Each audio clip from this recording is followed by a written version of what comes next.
y Ana Cristina Pardo, fisioterapeuta, ambas egresadas de la Universidad Nacional de Colombia. Y pues para nosotros encantados de recibir a nuestras egresadas y sobre todo mostrarnos un trabajo tan bonito como es la masa muscular, un factor protector para el paciente SARS-CoV-2, que es un trabajo colaborativo precisamente entre nutrición y fisioterapia. Carolina y Ana Cristina, muy buenas tardes. Les cedo el micrófono para que se presenten. Gracias, profe, muy buenas tardes. Como ya nos presentó el profe, muchísimas gracias, haciendo parte pues de nuestra siempre alma mater, la Universidad Nacional. El día de hoy mi compañera Ana Cristina y yo pues les hemos querido presentar y compartir a la luz de la evidencia científica nuestra experiencia en el manejo de los pacientes con COVID-19 específicamente, pero es el proceso de rehabilitación que tenemos con la gran mayoría de la población que está en nuestra institución, en la Clínica Universitaria Colombia. Cris. Bueno, muchísimas gracias, profesor Jairo, muchísimas gracias por la invitación. Y pues sí, como dice Caro, para nosotros es muy agradable volver otra vez a hablar con gente de la universidad y pues mostrarles cómo es el trabajo en equipo. No solamente somos nosotras dos las que trabajamos en este grupo y lo vamos a ver a medida que vayamos desarrollando la charla, sino que somos muchas personas más que intervienen y pues queremos mostrarles todo lo que nosotros hemos encontrado desde el manejo de otros pacientes y cómo se puede extrapolar a los pacientes del SARS-CoV-2, porque obviamente no está nada descrito hasta el momento, la experiencia que tenemos en el mundo es muy poca, pero yo pienso que todos como fisioterapeutas, nutricionistas y los demás personal de salud hemos desarrollado mucha experiencia que puede ser aplicable a este grupo de pacientes y pues que se va a beneficiar. Entonces, muchísimas gracias y muy amable, profe, por invitarnos a hablar de lo que nos apasiona. Bueno, ahora el aula virtual es todas de ustedes y bueno, vamos a aprender muchísimo en el día de hoy. Gracias, profe. Bueno, entonces comenzar la presentación pues indicando que esta nueva pandemia del COVID-19 pues nos ha cogido de sorpresa, no solamente en Colombia las instituciones de salud, sino pues a nivel global. Como dice mi compañera Cristina, es una entidad patológica que hasta ahora estamos entendiendo y que como hasta ahora estamos entendiendo, pues hasta ahora estamos descifrando cómo es la manera correcta de abordarla. Como todos sabemos, la epidemiología de esta enfermedad afecta en su gran mayoría y es más letal pues para nuestros abuelitos, las personas adultas mayores de 65 años, en donde se ve la mayor incidencia de eventos fatales asociados al COVID-19. Se vuelve un reto para el profesional de la salud abordar este paciente porque es como tratar de hacer lo que hemos venido haciendo en los otros pacientes, buscando que las terapéuticas y las alternativas terapéuticas elegidas sí se encaminen al bienestar de nuestros pacientes y a su recuperación y exponernos, ya que es tan incierta, ya que es tan contagiosa esta patología, pues el personal de salud también hace parte de esta posible población que se puede llegar a contagiar y puede venir eventos fatales. Entonces, el papel de la masa muscular en todo el manejo y el tratamiento de las personas con enfermedades que al igual que el COVID-19 van a ser enfermedades altamente catabólicas y van a enfrentar a la masa muscular a un deterioro y si esta masa muscular pues ya viene deteriorada, nos enfrentamos a un escenario clínico adverso para nuestros pacientes. Recordar que la masa muscular conforma todos nuestros sistemas orgánicos, da soporte y sostén a diferentes estructuras y es un convertidor y transformador energético.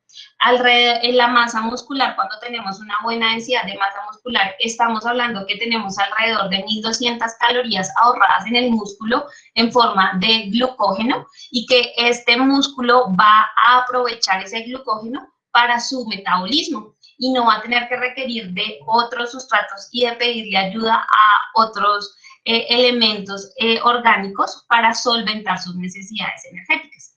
Entonces, cuando tenemos una masa muscular disminuida, hablamos que se ven afectados no solamente el tejido magro como componente de sostén, sino como toda una entidad que genera y del cual se derivan múltiples procesos orgánicos.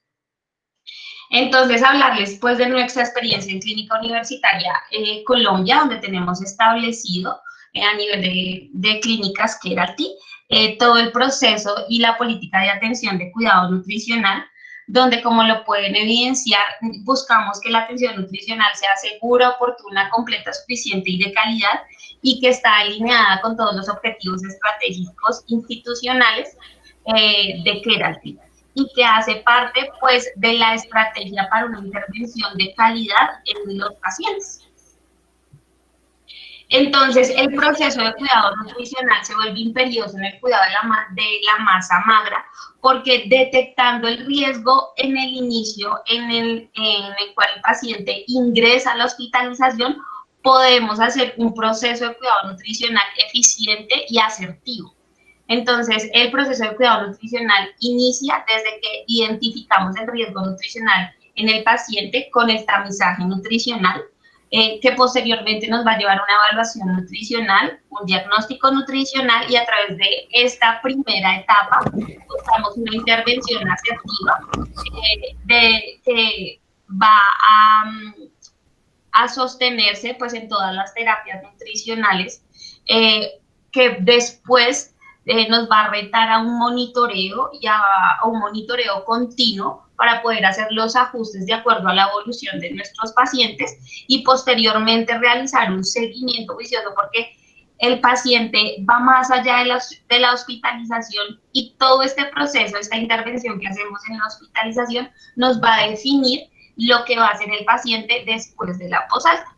Entonces, en este proceso de atención y cuidado nutricional, que está centrado en el paciente y en su cuidador y en su familia, tenemos que vincular todos los profesionales de la salud y todos las personas que están cerca del paciente y al cuidado del paciente, porque no es solamente responsabilidad y misión de la nutricionista que esta cultura nutricional abarque al paciente, sino la cultura nutricional, como su nombre lo indica, necesitamos varios agentes, y esto lo conforma todo el equipo de salud, que creo que al final es lo que va a dar una intervención y que las metas propuestas al inicio del proceso de atención se lleven a cabo.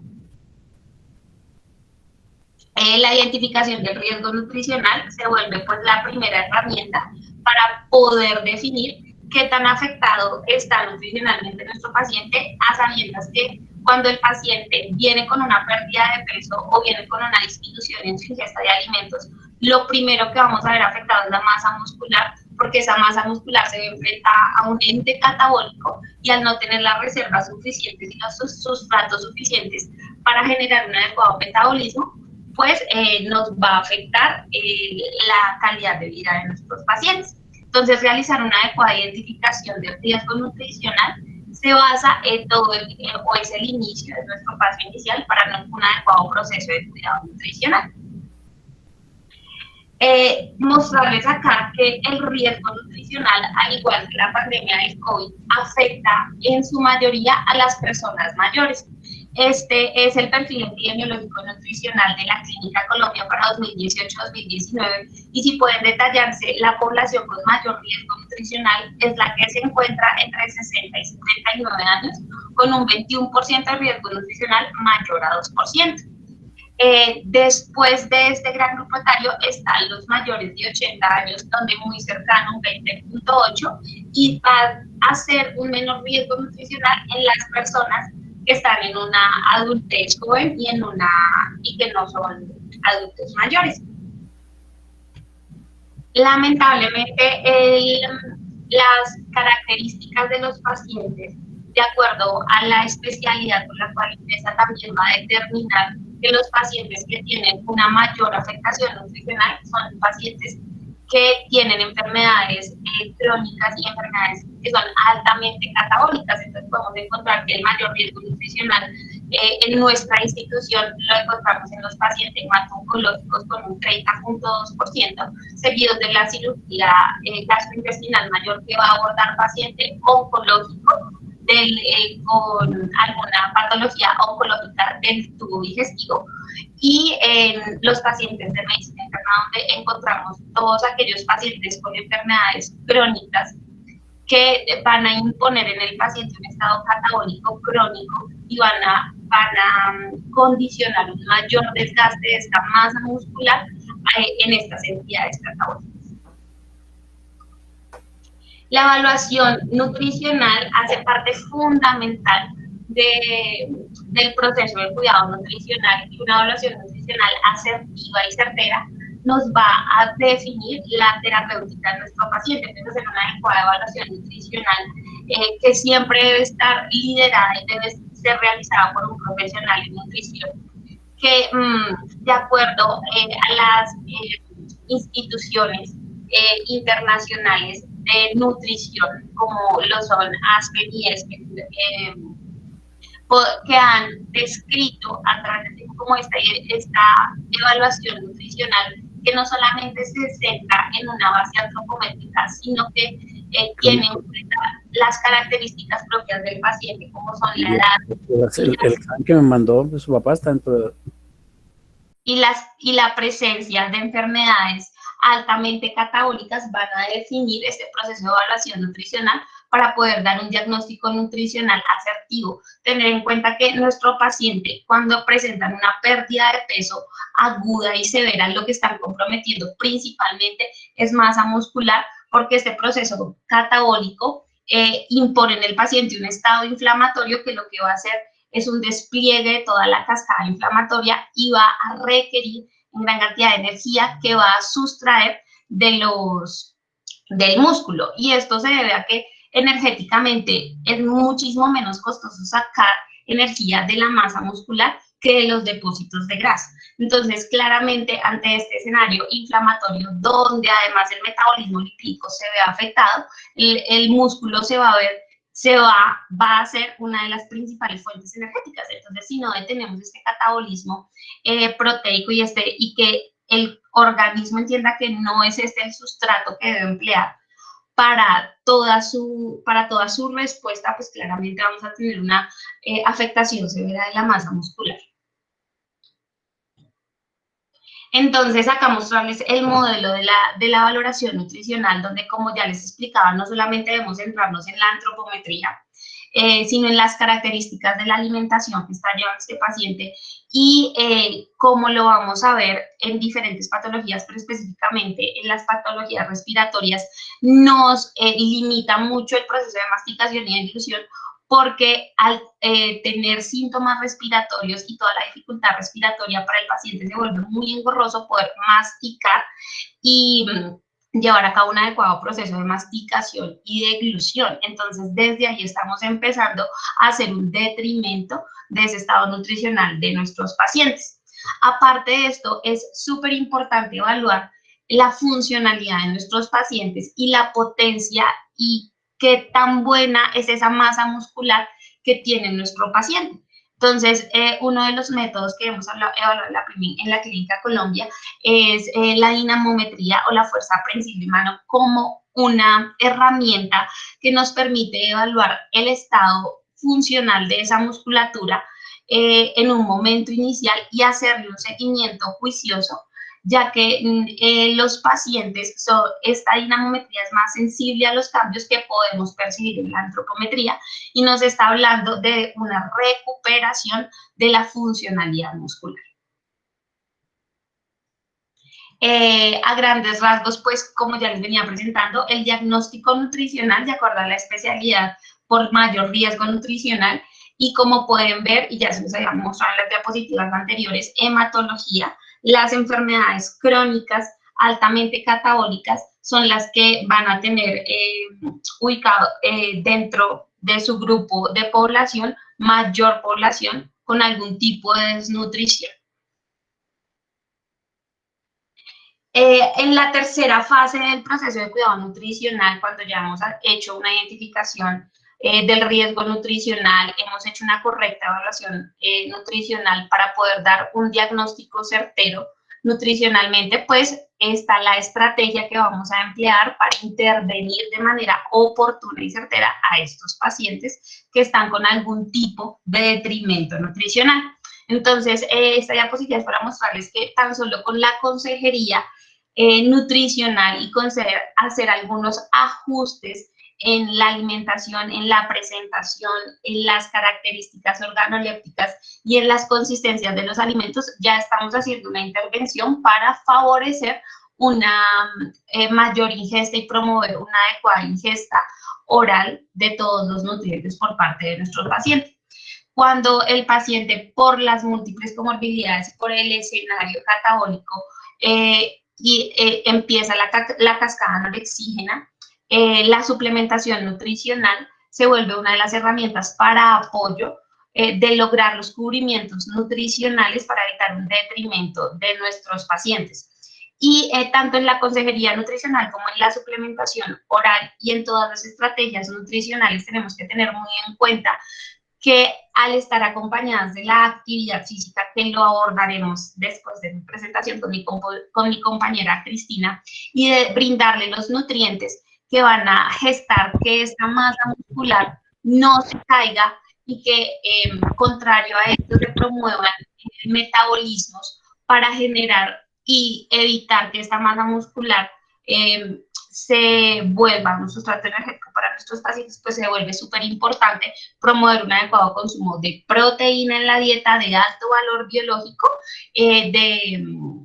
que pueda solventar las necesidades nutricionales de estos pacientes. La intervención para mostrarles cómo en la Clínica Colombia, de acuerdo pues a nuestro perfil epidemiológico, el 83% de los pacientes que tenían algún grado de desnutrición, de este 83%, el 32% recibieron suplementación, siendo no la estrategia más empleada, porque claramente lo primero que debemos hacer es buscar una alimentación completa y lograr que la mayor ingestión de todos los nutrientes se den por medio de la vía oral y de una alimentación total. Posterior a eso empleamos la suplementación como una estrategia muy válida para evitar el detrimento del estado nutricional de nuestros pacientes.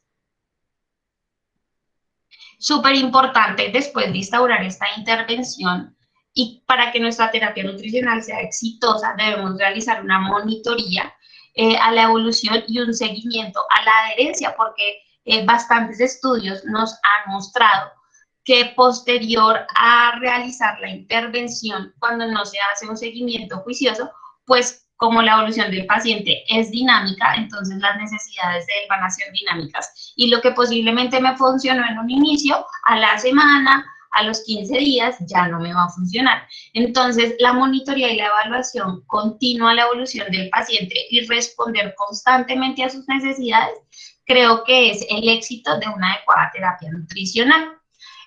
Con esto que buscamos disminuir los riesgos y las complicaciones asociadas al proceso de malnutrición y desnutrición intrahospitalaria, como es el incremento en la sepsis, el incremento en la estancia hospitalaria y mayor mortalidad y morbilidad para nuestros pacientes, y un mayor gasto de recursos. El paciente que no se recupera rápido va a permanecer más tiempo en la institución.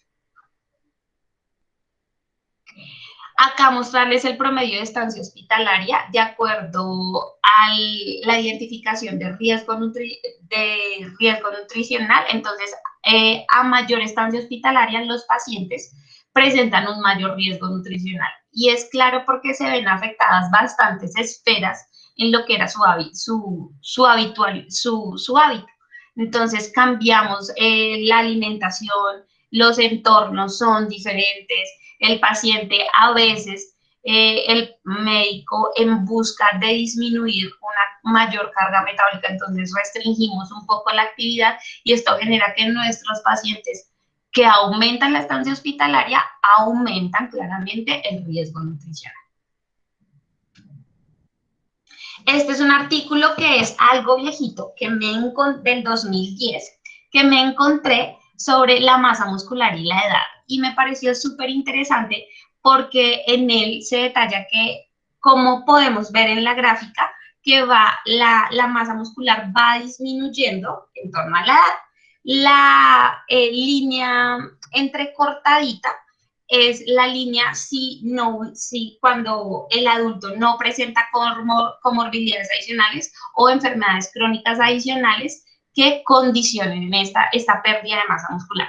Cuando se presenta alguna condición catabólica, la pérdida de masa muscular para la edad aumenta. Entonces estamos hablando que a partir de los 40 años hasta los 60 años llegamos a perder por el proceso de envejecimiento de un 10 a un 15% de la masa muscular para ese momento.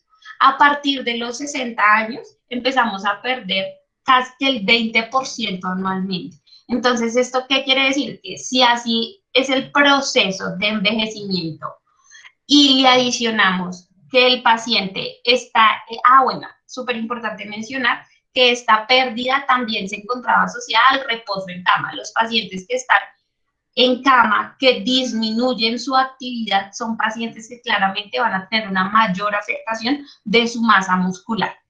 Y va a haber una mayor pérdida de esa masa muscular si se ve enfrentada a una patología altamente catabólica. Puede ser clínica o puede ser aguda, pero que va a exigirle al paciente sacrificio de su masa muscular.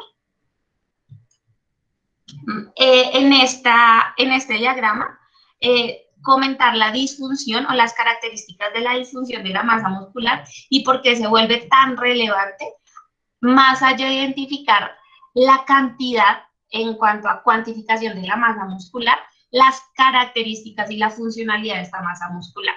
Entonces hablamos del concepto de cratopenia, que es la pérdida de potencia muscular, y de dinapenia. Estos dos procesos son procesos que vamos a ver comúnmente en población que es adulta, que no ha llegado a ser adulto mayor o que está en esa brecha entre del adulto mayor inicial y ya empezar como su etapa de mayor edad. Entonces, la cratopenia como pérdida de potencia muscular y la dinapenia nos van a determinar la funcionalidad de ese músculo, que al final es lo que va a determinar la fragilidad y la discapacidad de los pacientes. Entonces, intervenir de manera oportuna esta pérdida en las características del músculo, como son la potencia y la fuerza, va a determinar que esta masa muscular que yo tengo sea activa y me sirva para todos los procesos que debe ser. En este artículo, que no es específicamente de pacientes con COVID, sino son pacientes con cáncer, con enfermedad altamente catabólica, hablan de el aporte de HMB como sustrato, o lo que quisieron demostrar, o la tesis de este artículo era que proporcionando una cantidad adecuada de HMB, se activan mecanismos moleculares para aumentar o disminuir el detrimento muscular y promover una mayor formación de tejido muscular. Entonces, ¿qué mostró el estudio? Ellos hicieron específicamente con aporte de leucina. Entonces, aumentaban la suplementación de leucina no a 30 gramos al día, no a 3 gramos al día, sino buscaban que todos los pacientes que entraron en este estudio tuvieran una suplementación de leucina con 5 gramos día. En los pacientes que estuvieron con esta suplementación, lo que encontraron fue que hubo una menor pérdida de masa muscular, pero aparte del aporte óptimo de leucina, trabajaron en una asesoría nutricional primaria y un programa de ejercicios específicos desde el inicio del tratamiento. En la conclusión mayor del estudio fue que no se le podía atribuir que la conservación de la masa muscular estuviera relacionada con la leucina, porque el nivel metabólico y molecular era incierto y no se podía atribuir 100% a que había sido por la suplementación de leucina. Lo que sí se encontró es que una terapia multimodal, una asesoría nutricional con un programa de ejercicios aumentaban,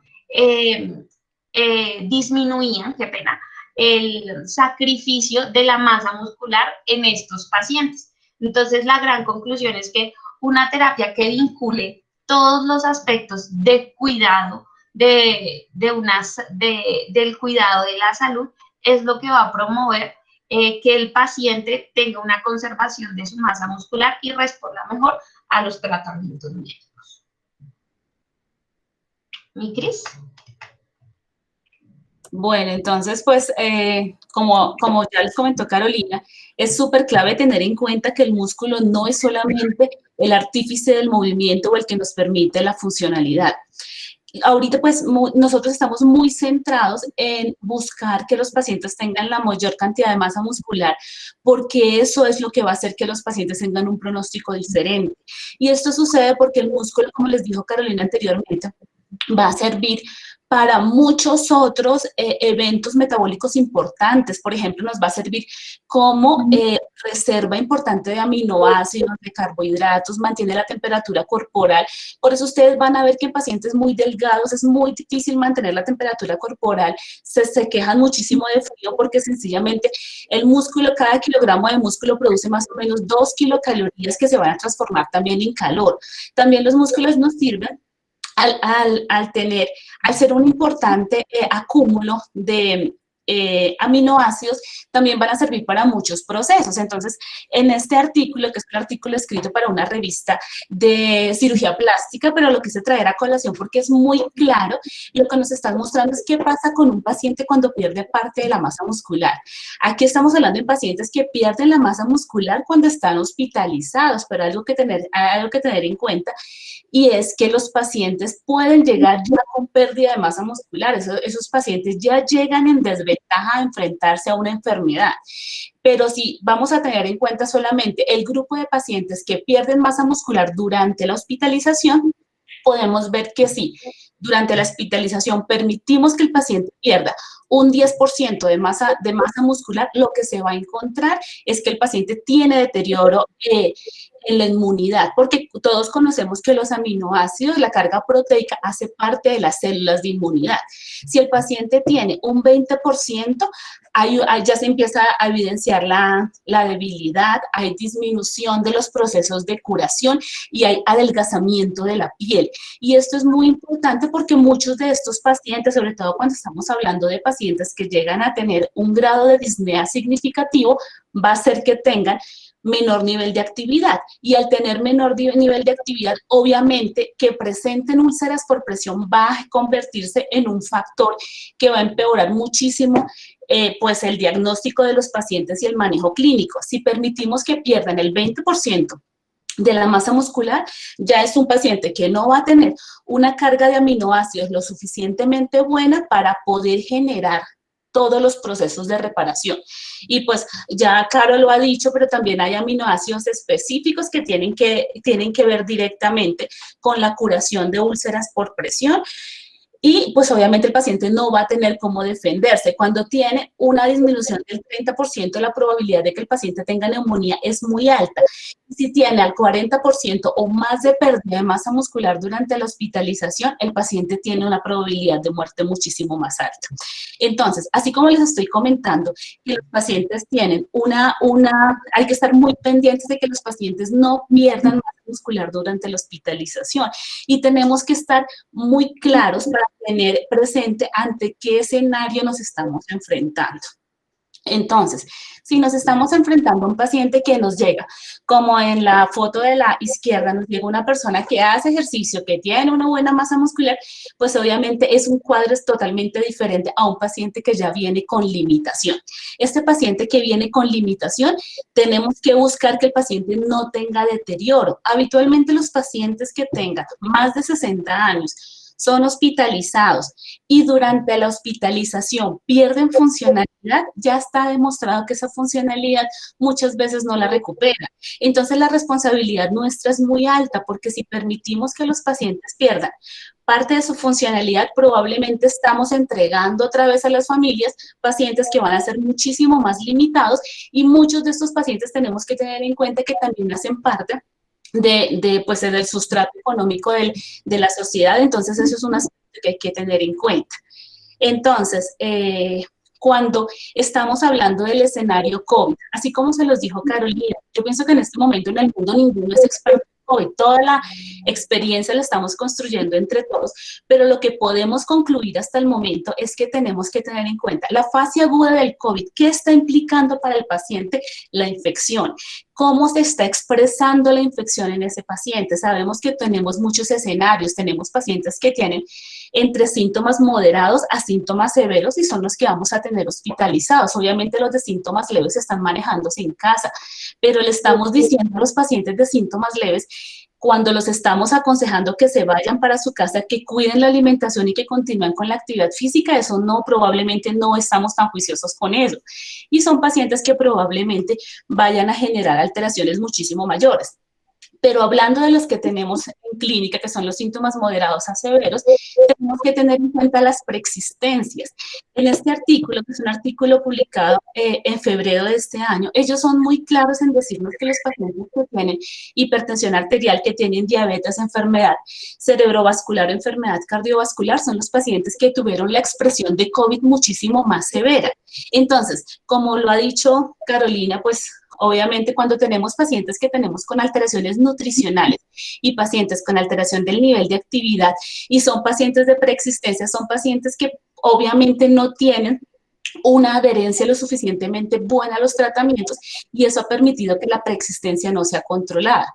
Entonces son pacientes a los que tenemos que prestarles muchísima atención, obviamente estar muy pendientes del estado nutricional, estar muy atentos a la funcionalidad. No tengo que ser fisioterapeuta para poder determinar si la funcionalidad de mi paciente está en detrimento, y si los pacientes tienen más de 60 años, tenemos la posibilidad de que la pérdida de masa muscular y que la alteración de funcionalidad sea mucho más concreta. Cuando nosotros estamos hablando de que es un adulto mayor, nosotros estamos acostumbrados a pensar que los adultos mayores son las personas mayores de 65 años, pero si ustedes miran, guía del Colegio Americano de Medicina Deportiva, ellos en este momento están describiendo los adultos mayores a una persona que también se encuentra entre 50 y 64 años, pero que tienen una enfermedad crónica, y hacen esa clasificación porque es que no solamente son los pacientes mayores de 65 años, sino que hay una población que tiene mucho menos edad, pero que tienen el mismo comportamiento fisiológico y por lo tanto necesita la misma tasa de atención para que no presenten deterioros adicionales. Entonces, cuando yo estoy en un escenario con un paciente como el que ya les hemos comentado, lo que tengo que tener claro es qué está necesitando mi paciente. ¿Qué necesita en cuanto a estrategia de tratamiento? Y esto es muy variable, esto no es lo mismo para todos los pacientes. Obviamente, siempre se va a incluir dentro de los planes de tratamiento que el paciente tenga algo de nivel de actividad física dependiendo del estado en que se encuentre y obviamente que el soporte nutricional sea el adecuado. Pero tenemos que incluir a todas las especialidades que tienen contacto con los pacientes. Obviamente, enfermería nos ayuda muchísimo con determinar si el paciente tiene algún nivel de actividad menor al que ellos empezaron a observar, porque no es bueno que el paciente disminuya el nivel de actividad porque eso va a implicar menor masa muscular. Obviamente todas las especialidades médicas, fonoaudiología y terapia ocupacional, y aquí quiero hacer una mención especial porque nosotros con el grupo de soporte nutricional al cual pertenecemos Carolina y yo trabajamos muy de la mano con ellos, sobre todo con fonoaudiología en este momento, porque nos están ayudando muchísimo a hacer rehabilitaciones tempranas de pacientes traqueostomizados, a manejo de la disnea, ellos también lo hacen, a reeducación de voz, a mejorar el patrón de deglución, porque de eso va a depender directamente que el paciente vuelva a tener una alimentación pues normal.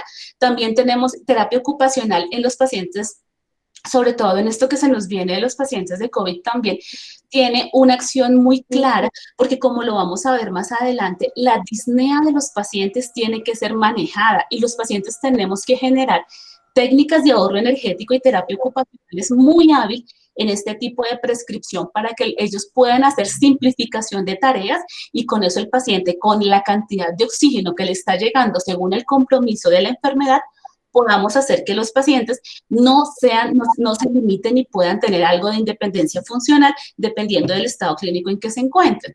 Psicología y trabajo social, pues obviamente manejar un paciente con disnea no es una cosa fácil. Ellos también nos han ayudado muchísimo también en la adherencia de los pacientes en el tratamiento y en la adherencia de los familiares.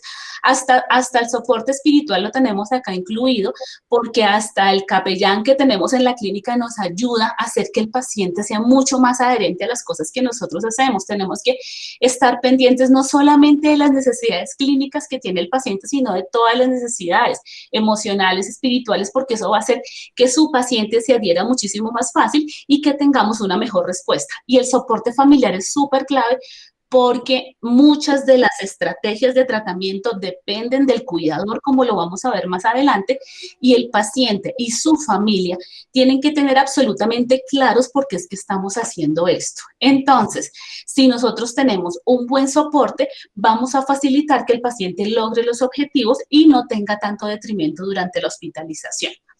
Cuando estamos hablando de cuantificar la severidad de la enfermedad y los progresos, es que lo más difícil de tener un paciente que tenga algún grado de disnea es que el paciente se va a limitar muchísimo, pero tenemos que ser absolutamente claros en qué tan limitado está. Entonces, pues, desde la institución donde ustedes se encuentren, cada institución tendrá una escala diferente, pero nosotros aquí estamos utilizando una escala que nos gusta muchísimo, que se llama la ECU Mobility Scale, que esta lo que evalúa es de 0 a 10 el paciente que tanto se puede desplazar. 0 como el paciente que está en cama y no puede moverse, ni siquiera hacer rolados, y va ascendiendo al paciente que se puede sentar, que puede deambular con ayuda, o el paciente que es independiente para la deambulación. Entonces, cuando los pacientes nos llegan, deberíamos hacer la escala para determinar cómo nos llega el paciente y cómo va evolucionando a través del tiempo. Cari. Pero igual, como les digo, pueden ser muchísimas otras más escalas que ustedes puedan utilizar, pero lo importante es medir al paciente qué tan funcionalmente está para poderlo comparar con todas las características de la masa muscular del paciente.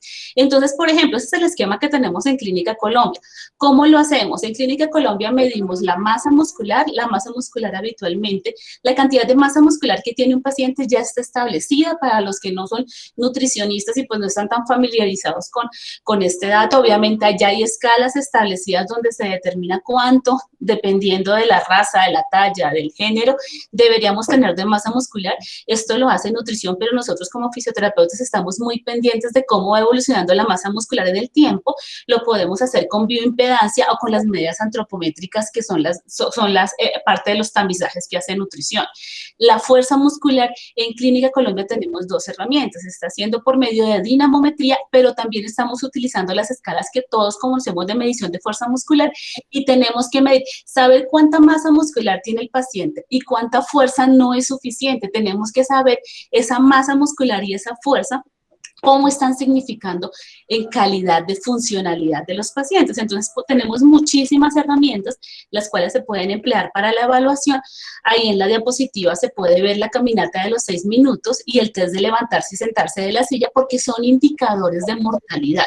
Un paciente que empieza a lentificar la marcha es un paciente que va a tener un peor pronóstico. Un paciente que empieza a tener un test de levantarse y sentarse de la silla por debajo de determinado número de mediciones, por ejemplo, para mujeres que tengan un número de mediciones menor de 14 veces, que lo haga en 30 segundos, quiere decir que es un paciente que tiene muchísimo más alto riesgo de caída, tiene más alteraciones que pueden llegar a que que tenga más fragilidad, porque esa escala es específicamente hecha para pacientes que son adultos mayores, pero pues obviamente en pacientes que tengan debilidad muscular son muy útiles. Entonces, lo que les quiero comentar es que todo esto tiene que ser medido, y tiene que ser medido en el contexto de la disnea, porque los pacientes no podemos pues dejar de lado que los pacientes tienen una disnea significativa que tiene que ser cuantificada. Entonces, hay que enseñarle a los pacientes escalas tan sencillas como la de New York, que está aquí en la diapositiva, o la escala de Borg.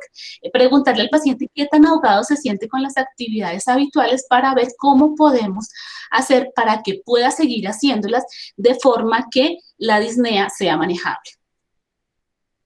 Entonces, Cuando estamos hablando de la escala, estamos diciendo que obviamente cuando llegamos al puntaje de 10, quiere decir que el paciente camina.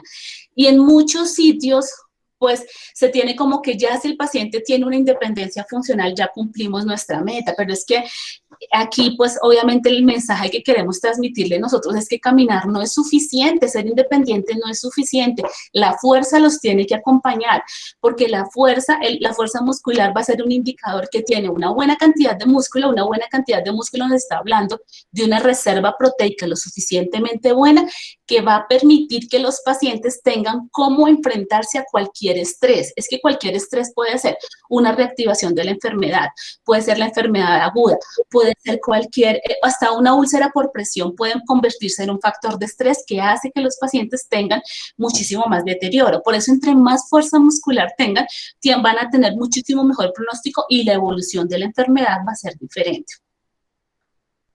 Entonces, cuando yo ya sé, pues más o menos cuál es el panorama al cual me estoy enfrentando y quiero determinar cómo voy a hacer el tratamiento con los pacientes, aquí hay una estrategia que es súper sencilla y pues pienso que pues es muy fácil de aplicar en clínica. Lo primero que hay que hacer, como les había dicho anteriormente, es sentarse con el paciente y así no importa que la primera consulta se utilice explicándole al paciente cuál es la importancia. No podemos llegarle al paciente con un plan si no le aclaramos cuáles son los objetivos del plan y no lo hacemos partícipe de definir qué es lo que el paciente quiere hacer. Entonces, por ejemplo, los planes de tratamiento tienen que basarse en, uno, cuál es el nivel de actividad previo que tenga el paciente, dos, cuáles son los gustos que tiene. No es lo mismo un paciente que se dedica que está en casa, que está cuidando a sus hijos, o un paciente que tiene un nivel de trabajo donde tiene que caminar frecuentemente. Obviamente cada uno de ellos necesita unas cualidades cinéticas diferentes, los cuales hay que buscar mejorar durante la hospitalización. Entonces, cuando estamos hablando de frecuencia del tratamiento, es el número de veces que el paciente tiene que hacer una determinada actividad. Con Carolina y con el grupo de soporte nutricional, nosotros hemos tenido pacientes que tienen unas cualidades motoras súper difíciles que prácticamente no pueden ni siquiera hacer rolados en cama. Entonces, en esos pacientes que tienen menos de 3 METs de nivel de actividad, o sea, un paciente que no puede desplazarse ni siquiera de la cama a la silla, en ese tipo de pacientes se benefician de hacer múltiples actividades durante el día. Eso nosotros le llamamos en nuestro esquema de tratamiento ejercicio por intervalos. Ejercicio por intervalos, ¿cómo es? Le decimos a los pacientes, mire, desde las 7 de la mañana hasta las 8 de la noche, empiece con 5 minutos de ejercicio por hora. Esos 5 minutos de ejercicio por hora van a generar una activación muscular lo suficientemente buena para que cuando le llegue al paciente su plan de nutrición, ya sea por nutrición enteral o parenteral, llegue la carga proteica, esa activación muscular va a hacer que con la presencia de la leucina, que es el aminoácido que les estaba comentando Carolina, generen una secuencia molecular que va a hacer que se formen más fibras de actina y más fibras de miocina. Entonces, por eso es que les decimos a los pacientes, muchas veces los pacientes están sometidos a nutrición parenteral, entonces tenemos el estímulo proteico todo el tiempo. Entonces, si les decimos hagan 5 minutos de ejercicio por hora y tienen 55 minutos para descansar, entonces obviamente serán cargas muy bajas que si las suman durante el día, a la larga el paciente puede hacer media hora, 40 minutos dividido en intervalos muy pequeños, no va a significar fatiga, sobre todo para esos pacientes que tenemos con cierto grado de disnea, no se va a significar fatiga y no vamos a tener la limitante del ácido láctico acumulada cuando tenemos pacientes muy desacondicionados y les ponemos una carga de ejercicio muy alta. Entonces, en la frecuencia habitualmente lo hacemos así, nuestros pacientes habitualmente tienen muy bajo nivel de funcionalidad y muchas veces lo recibimos con menos de 3 METs, pero cuando ya llegamos adelantado el tratamiento, a los 15 días ya podemos ponerles cargas de 5 METs, 5.5 METs, que es un beneficio bastante grande. Cuando estamos hablando de intensidad, es qué tanta carga le voy a poner en cada paquete de ejercicios que le voy a dejar a mi paciente. Eso lo puede determinar básicamente de 3 maneras. Uno con la frecuencia cardíaca máxima, otro con Borg o otro teniendo en cuenta la escala de los equivalentes metabólicos que son los METs. Entonces, a mí me gusta mucho, pues obviamente el cálculo de la frecuencia cardíaca máxima es muy útil, pero es que a mí también me gusta que los pacientes tengan claro ellos qué pueden hacer. Yo les dejo absolutamente, les doy la indicación a los pacientes que lo que va a mejorar al paciente no es en sí la sesión de fisioterapia que yo les haga. Lo que los va a mejorar es cuántas veces ellos lo pueden replicar durante el día. Entonces, necesito que un paciente sepa calificar su percepción de esfuerzo para que lo haga a la intensidad que yo quiero que lo haga. Entonces, habitualmente lo que hacemos es que les enseñamos la escala de Borg y les pedimos a los pacientes que la intensidad del trabajo que hagan más o menos sea entre 4 y 5 sobre 10 en escala de Borg. Esto genera una intensidad intermedia y esta intensidad intermedia va a generar cambios a nivel muscular y también a nivel cardiopulmonar si el ejercicio es aeróbico. Entonces, no nos interesa ponerles cargas por encima de 7, 8 METs, porque esas cargas más altas ya han demostrado que generan inmunosupresión. Entonces, en este tipo de pacientes no nos interesa que estén inmunosuprimidos. En este tipo de pacientes nos interesa que tengan un componente inmunológico bastante claro, pero que no tengan que estén inmunoprotegidos. Entonces, por eso solamente les ponemos una escala de Borg de 4 a 5. Y cuando estamos hablando del tiempo de entrenamiento, pues ya les... Perdón, un segundito. Esperamos que los pacientes tengan unos tiempos de entrenamiento que podemos empezar desde 5 minutos, 10 minutos y lo vamos progresando de acuerdo a la evolución clínica que vaya teniendo. Y el tipo de entrenamiento tiene que ir en 4 vías. Uno tenemos Ana Cristina, por favor, el participante Rosabel Martínez, cerrar su audio y video, por favor. Gracias, Ana Cristina. Me parece Carolina. Ok, pues, ¿con quiénes? ¿Con las muchachas? Sí, pues con Carolina. Rosabel Martínez, por favor, cerrar el audio y el video. Pues una compañera Rosabel. de Cristina. Pero Una acá no veo Cristina. Cristina, continúa, discúlpame. Entonces, no, tranquilos. Entonces, nos interesa muchísimo que el ejercicio esté dado en 4 fases importantes. 1, ejercicio de fortalecimiento. 2, ejercicio aeróbico. 3, ejercicio de equilibrio y de flexibilidad, porque es que lo que se ha visto es que en este tipo de pacientes también se altera muchísimo el equilibrio y si nosotros llegamos a incluirle ejercicios de equilibrio y balance desde el primer día y los pacientes pueden hacerlo varias veces en el día, se nota que la funcionalidad se recupera muchísimo más rápido. Cuando estamos hablando, entonces, esto es básicamente lo que les quería contar. La frecuencia, pues obviamente nosotros no, recuerden que no, cuando nosotros leemos las guías internacionales, por ejemplo, que nos basamos mucho en el American College of Sport Medicine, lo que encontramos con ese tipo de pacientes es que ellos nos hablan de frecuencias que no son aplicables a los pacientes. Hay muchos de esos estudios que se hacen es en población sana, entonces por eso que hablan ahí, por ejemplo, de que hacer 30... que los pacientes hagan ejercicio todo el día, que más o menos los hagan en 30, 40 minutos al día para lograr cambios cardiovasculares. Eso no es tan posible y no podemos hacerlo en los pacientes que tenemos hospitalizados. Recuerden que la mayoría de pacientes que tenemos de pacientes con COVID son pacientes con edades superiores a 60 años, como ya les dijo Carolina, son pacientes que tienen alteraciones nutricionales, metabólicas, comorbilidades y que tienen muchísimas enfermedades que lo que van a hacer es que sean grandes perdedores de masa muscular. Ya está demostrado que los pacientes hipertensos, los pacientes con enfermedad pulmonar, con cáncer, HIV, los pacientes que han pasado por UCI y los pacientes que tienen algún tipo de inmunosupresión son el grupo de pacientes que más van a tener pérdida de masa muscular. Entonces, cuando nos lleguen a hospitalizarse, ya van a llegar en una condición bastante deteriorada y eso va a significar un reto muchísimo mayor para poder tener por lo menos mantenerlos como antes de la hospitalización y si es posible mejorar su condición clínica. Sigue, Cari, por favor. Y el otro, Cari, por favor. Entonces, algo aquí que me pareció importante es un llamado que nos hace la Confederación Mundial de Fisioterapia, y es que han encontrado en algunos países que un grupo pequeño de pacientes, el 10% de los pacientes que presenten infección por COVID, va a tener una encefalomielitis miálgica. Esta encefalomielitis miálgica es lo mismo que se llama el síndrome de fatiga crónica.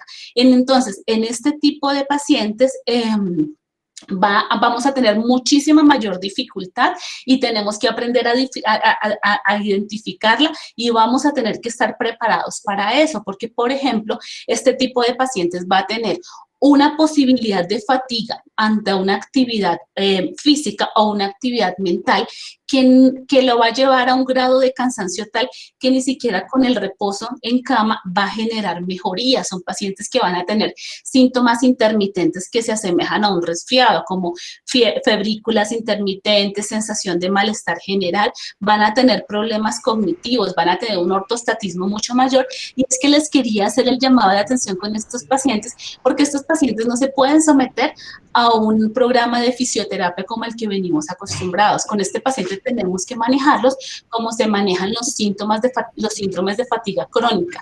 En este tipo de síndromes de fatiga crónica hay que hacer una cuantificación del esfuerzo, y esta cuantificación del esfuerzo tiene que ser el punto de partida para que los pacientes identifiquen qué tanta actividad pueden hacer. Esto como es, si los pacientes, por ejemplo, ellos ya saben que ¿Dónde puedo ir? en este tipo de pacientes, si por ejemplo, si la percepción del esfuerzo de ellos sabe que pueden durar 20 minutos, tienen un día que no es tan bueno, hay días en que ellos van a amanecer muchísimo con una percepción de fatiga. No, esa señora no tiene el voz. Tienen que disminuir la intensidad del ejercicio a un 50, a un 75%, para que después el rebote de haber hecho ejercicio físico no implique una mayor limitación. La Asociación Colombiana de Fisioterapia es muy clara en el artículo que les referencio ahí en la parte de abajo, y ellos dicen que si los pacientes llegan a tener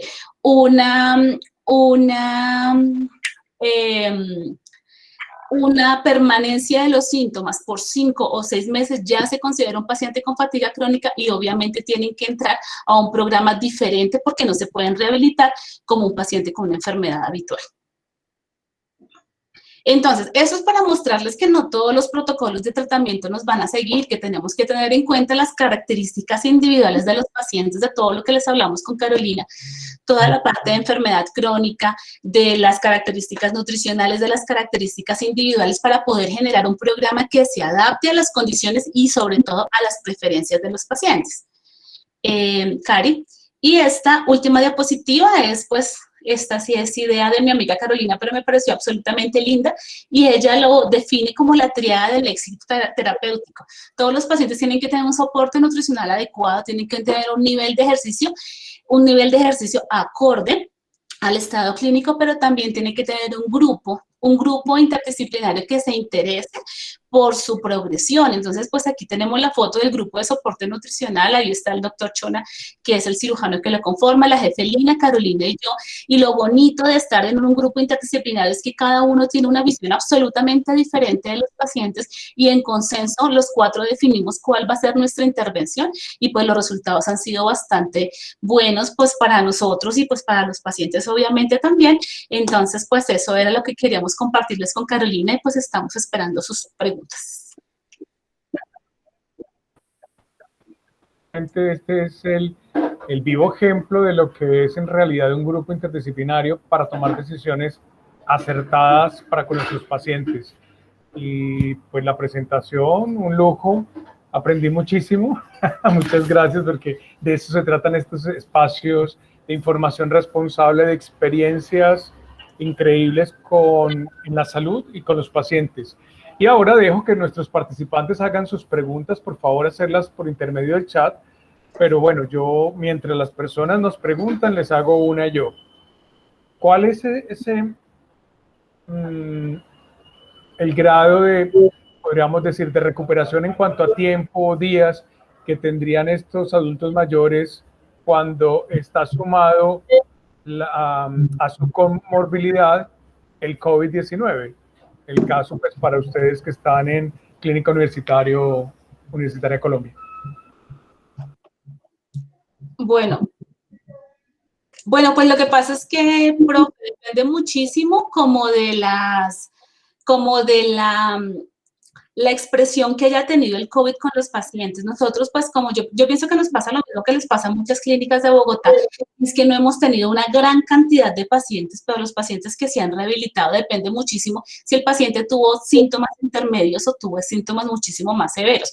Obviamente no es la misma recuperación de un paciente que solamente tuvo oxígeno suplementario y que lo pudimos manejar y que no dejamos que se desacondicionara tanto como nos ha pasado, a un paciente que ya tuvo en UCI, que estuvo pronado, que estuvo con relajante muscular, que probablemente tuvo una sobreinfección, que hizo una escara, es un panorama muy variable, porque eso también va a depender muchísimo, como lo dijimos en la presentación, de las comorbilidades que tenga, del nivel de actividad que tuviera previo y del estado nutricional, que eso también para nosotros se convierte en un problema bastante serio.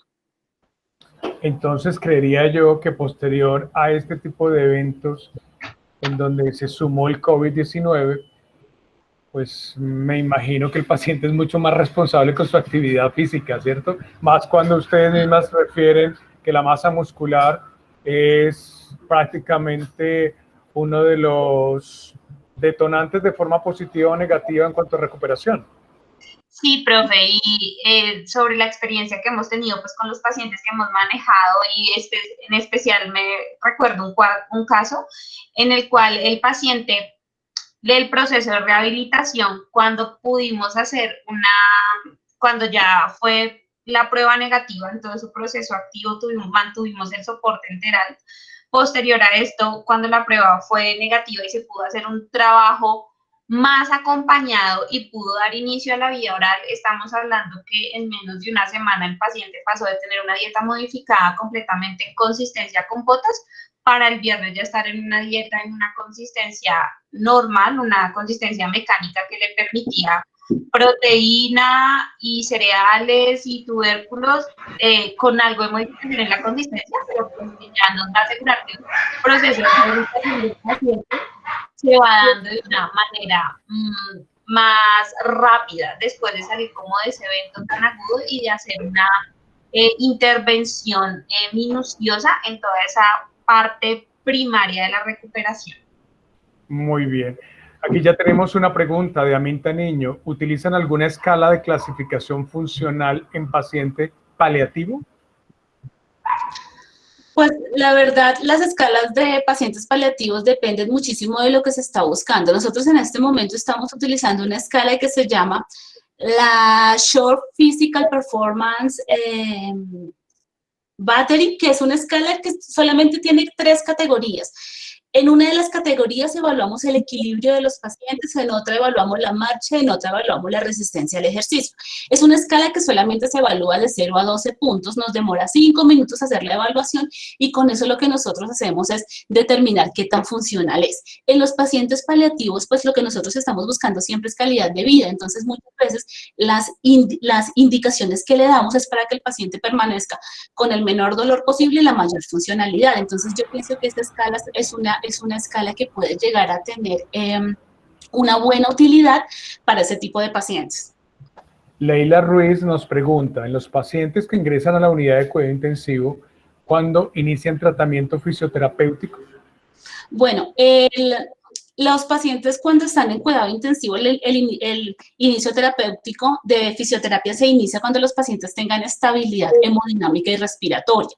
Entonces, eso depende muchísimo del manejo ventilatorio, que los pacientes tengan pues que ya por lo menos la parte de la asistencia ventilatoria esté con parámetros, pues con FiO2 habitualmente se inician por debajo del 60%, que no tengan niveles altos de PIB y que la estabilidad hemodinámica, o sea, el soporte vasopresor sea lo suficientemente bajo, ya que esté por lo menos en estabilidad, para que los cambios hemodinámicos que implica el ejercicio físico no vaya a generar un detrimento hemodinámico para los pacientes. Entonces, habitualmente cuando tengan dosis de vasopresor de noradrenalina, que tenga solamente un vasopresor, por ejemplo, que la noradrenalina la tenga por debajo del punto 1, ya es mucho más seguro, que no tenga un requerimiento de un segundo vasopresor. Eso va a implicar que hemodinámicamente el paciente no se vaya a descompensar con el tratamiento. Muy bien.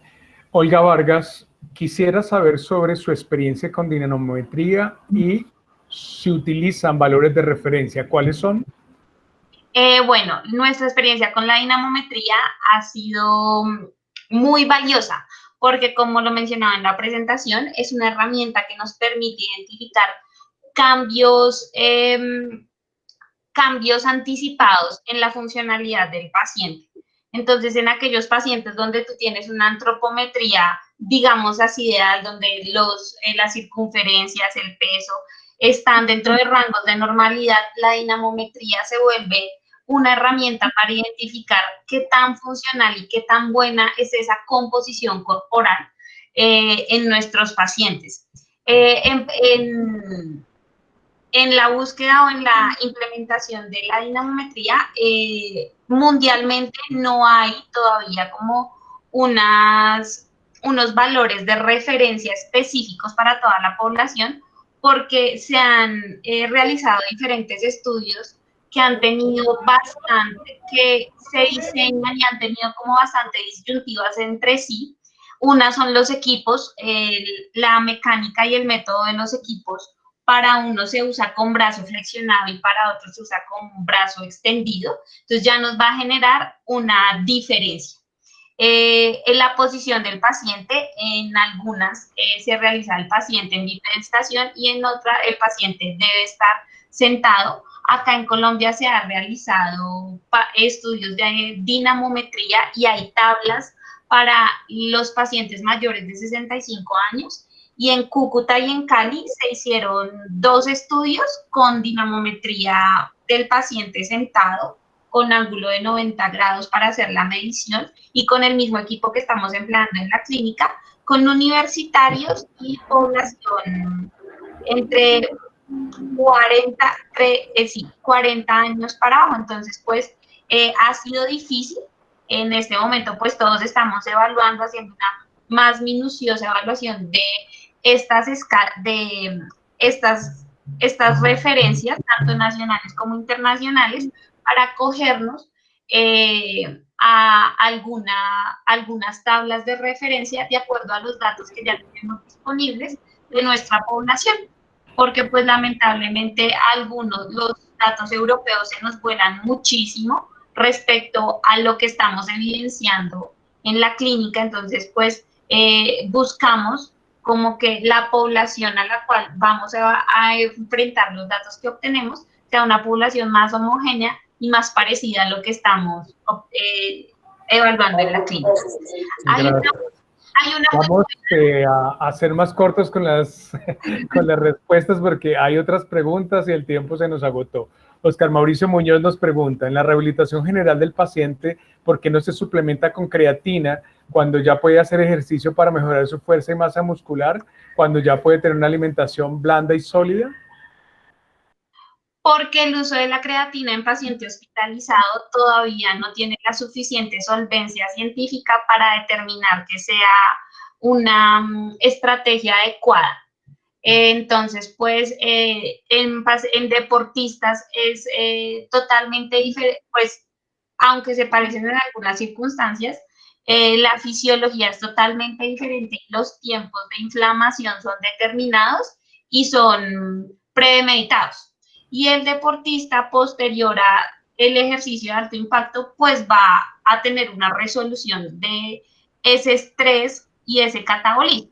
Mientras que el paciente, cuando tenemos un paciente, pues viene enfrentado a un catabolismo que no sabemos cuál es el tiempo de evolución, que no sabemos qué tanto ha afectado metabólicamente al paciente, entonces no podemos definir una estrategia de suplementación en creatina vaya a ser adecuada para nuestros pacientes. Yo creo que falta evidencia científica para poder Gracias. Liliana Rodríguez nos pregunta, ¿cómo la rehabilitación del paciente COVID si acompaña con dolor articular y muscular?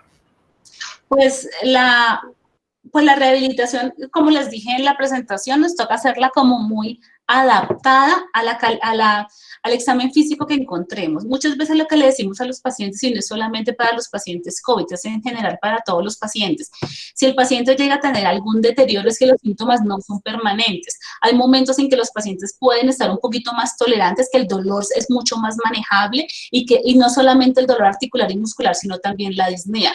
Entonces, lo que hacemos es que les dejamos prescripción de una determinada carga de acuerdo al estado físico en que se encuentren, en la capacidad de intensidad que tienen esos pacientes, y lo que les decimos, si llega a tener algún tipo de dolor, les enseñamos cómo manejar cómo disminuir la carga para que el tratamiento se vuelva lo suficientemente flexible, que lo pueda hacer en los momentos en que el paciente se sienta mejor, pero también le enseñamos a que el paciente disminuya la carga en los momentos en que tenga síntomas que le limiten el nivel de actividad.